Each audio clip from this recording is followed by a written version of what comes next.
आज 18 जिलों की 121 सीटों पर वोट डाले जा रहे हैं। इन्हीं में से एक सीट छपरा भी है, जहां से आरजेडी ने खेसारी लाल यादव को चुनाव मैदान में उतारा है। उन्हीं से हमारे सहयोगी गणेश ठाकुर खास बातचीत कर रहे हैं। उससे बिहार का विकास का कोई लेना देना नहीं है। तो मैं चाहता हूं कि बातें हम कम करें और हम अपने बच्चों के भविष्य के लिए क्या बेहतर किए हैं और सरकार ने क्या बेहतर दिया है उस पर चर्चा करें, तो शायद सरकार को भी समझ में आएगा। आज जितने भी प्रशासनिक लोग यहाँ पे हैं, इनका 2004 से पेंशन नहीं मिलता। बताइए कितनी दुख की बात है कि अपने बच्चों को जब रिटायर होंगे तो क्या जवाब देंगे। इनका जब पोस्टिंग होता है तो घर से कम 200 किलोमीटर दूर हो जाता है।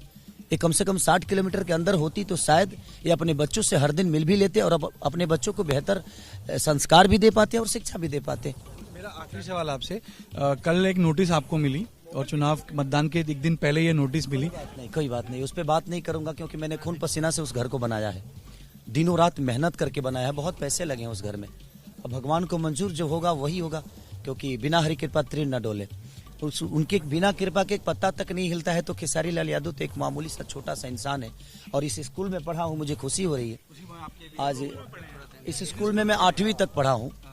8वीं तक हमारे ज्ञान मास्टर जी थे, प्रदीप सर थे, बहुत सारे हमारे। कि इस मुकाम पे पहुंचेंगे और स्कूल में लोग आपके लिए मतदान करने आए। मैं जिंदगी में सोच के कुछ नहीं करता रहता हूँ और अपने आप पूरा होता है, क्योंकि मैं मेहनती इंसान हूँ और मेहनत पे भरोसा करता हूँ। इससे ज्यादा मेरे जीवन में कुछ नहीं है। मेहनत की मेरा आखिरी सवाल आपसे, आपके खिलाफ कैंपेन चल रहा है कि खेसारी तो सुपरस्टार हैं, जब जीतेंगे अगर चुनाव तो महाराष्ट्र में ही रहेंगे, मुंबई में रहेंगे, क्योंकि उनका काम तो प्राइमरी काम तो उनका फिल्म और अभिनेता है। कहने का मतलब बेटा ही हो और अंधा हो तो एक लोटा पानी दे सकता है आपको।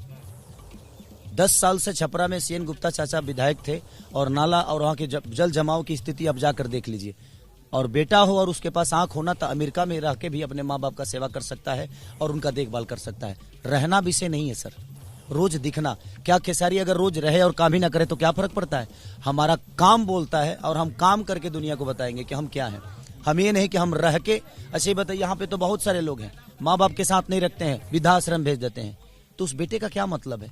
बात यह है कि जिसके लिए मैं आया हूं और जिसके लिए मुझे जनता चुनी है और चुन रही है, वो कितना बेहतर करता है ये मायने रखता है। रहने से कोई फायदा नहीं। नेगेटिव कैंपेन रहा चुनाव। छोड़िए ना सर, मेरे ऊपर कोई मतलब नहीं है।